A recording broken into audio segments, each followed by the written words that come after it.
4:30 ములాఖత్ సమయం ముగిసింది. అయితే 5:10 జిల్లా జైలుకు చేరుకున్నారు, పరిసరాలకు చేరుకున్నారు వైసీపీ అధినేత జగన్. అయితే ములాఖత్ సమయం ముగిసింది కాబట్టి సీదిరి అప్పలరాజుతో ములాఖత్ పై ఉత్కంఠ నెలకొంది. అంటే ములాఖత్ ఉంటుందా లేదా అని ఇప్పటికే కుటుంబ సభ్యులతో కలిసి మాట్లాడుతూ ఉన్నారు జగన్. ములాఖత్ పై ఉత్కంఠ నెలకొంది. జిల్లా జైలు గేటు బయట అధికారులతో మాట్లాడారు జగన్. అక్కడే ఉన్న సీదిరి అప్పలరాజు కుటుంబ సభ్యులతోనూ జగన్ మాట్లాడుతున్నారు. సో జైలు వరకు కూడా దారి పొడవునా వేలాదిగా జగన్ అభిమానులు తరలి రావడంతోనే కాన్వాయ్ రావటం ఆలస్యమైంది.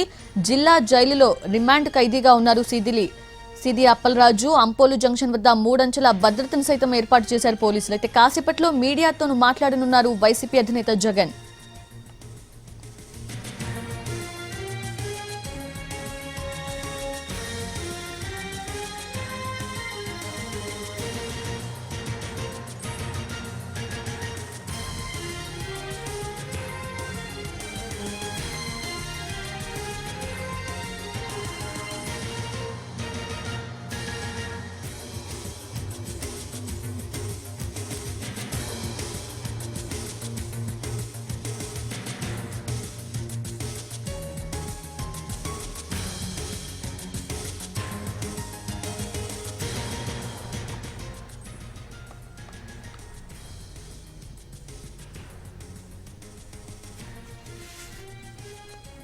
జైలు ప్రిన్సెస్ లోకి 5:10 చేరుకున్నారు వైసీపీ అధినేత జగన్. అయితే ఇప్పటికే ములాఖత్ సమయం ముగిసింది.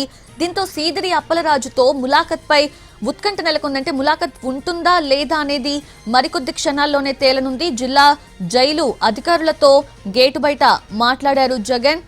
సో ఎక్కువ మంది అభిమానులు తరలి రావటము, సో కాన్వాయ్ స్లోగా కదలటం వల్ల ఆలస్యమైంది. మరొక వైపు వైసీపీ నాయకులు ఏం చెప్తున్నారంటే అక్కడ పోలీసుల వైఫల్యం స్పష్టంగా కనిపిస్తూ ఉంది. సో కాన్వాయ్ కి అందరూ అభిమానులు అడ్డు రావటం వల్లే స్లోగా కాన్వాయ్ ముందుకి సాగటం వల్లనే అక్కడ ప్రిన్సెస్ కి లేట్ గా రావటం జరిగిందన్నట్లుగా చెప్తూ ఉన్నారు. సో వీటిని కన్సిడరేషన్ లోకి తీసుకొని ములాఖత్ కి ఎలో చేస్తారా లేదా అనేది తెలియాల్సి ఉంది. అయితే ఇప్పటికే సీదిరి అప్పలరాజు కుటుంబ సభ్యులు ములాఖత్ ముగిసింది కాబట్టి సో సీదిరి అప్పలరాజుతో మాట్లాడిన విషయాలు ఏవైతే ఉన్నాయో కేసు డీటెయిల్స్ కానీ ప్రతిదీ కూడా కుటుంబ సభ్యులతో చెప్పిన నేపథ్యంలో కుటుంబ సభ్యులు జగన్ కి తెలియజేసే అవకాశం ఉంది. ఇప్పటికే జగన్ మాట్లాడారు కుటుంబ సభ్యులతో. సో చూడాలి కుటుంబ సభ్యులు ఏమైనా రిక్వెస్ట్ చేస్తే ఏమైనా అర్జ్ పెట్టుకుంటే ఎలో చేస్తారా జైలు అధికారులు ములాఖత్ కి అనేది చూడాల్సింది. మరికొద్ది క్షణాల్లోనే తెలియనుంది. అయితే తర్వాత మీడియాతో కూడా మాట్లాడనున్నారు జగన్. సో ఏం మాట్లాడతారు చూడాలి. సీదిరి అప్పలరాజుతో ములాఖత్ ఉంటుందా లేదా అనేది మరికొద్ది క్షణాల్లోనే తెలియనుంది. అయితే దారి పొడవున అభిమానులు వేలాదిగా తరలి రావడంతో అక్కడ కొంతసేపు ఉద్రిక్తత వాతావరణం కూడా చోటు చేసుకుంది. ఎందుకంటే పోలీసులతో వాగ్వాదానికి దిగారు అక్కడ నేతలు, వచ్చిన పెద్ద ఎత్తున వచ్చిన కార్యకర్తలు కూడా. సో స్లోగా వీల్ టు వీల్ కదిలింది కాబట్టి మొత్తం అంతా కూడా చాలా టైం డిలే అయిపోయింది. 4:30 ములాఖత్ ముగిసింది కాబట్టి సో చూడాలి. 5:10 జైలు ప్రిన్సెస్ కి చేరుకున్నారు. మాక్సిమం టైం డిలేయింగ్ అంతా కూడా అంపోలు జంక్షన్ వద్దే జరిగినట్లుగా మా రిపోర్టర్ సురేష్ అండ్ నాయుడు ఇద్దరు కూడా చెప్పడం జరిగింది. సో అక్కడ నుంచి అంపోలు జంక్షన్ నుంచి 3 కిలోమీటర్స్ ఫార్ కాబట్టి జైలు ప్రిన్సెస్, సో 3 కిలోమీటర్స్ కూడా స్లోగా కదలడం జరిగింది. ఈవెన్ మీడియా వాళ్ళని కూడా ఎలో చేయకపోవడం వల్ల మీడియా వాళ్ళు కూడా నడుచుకుంటా అక్కడికి జైలు ప్రిన్సెస్ కి చేరుకోవడం జరిగింది. సో చూడాలి సీదిరి అప్పలరాజుతో ములాఖత్ ఉంటుందా ఉండదా. తర్వాత జగన్ మీడియా సమావేశంలో ఏం మాట్లాడనున్నారు చూద్దాం.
తీసి పెట్టారు.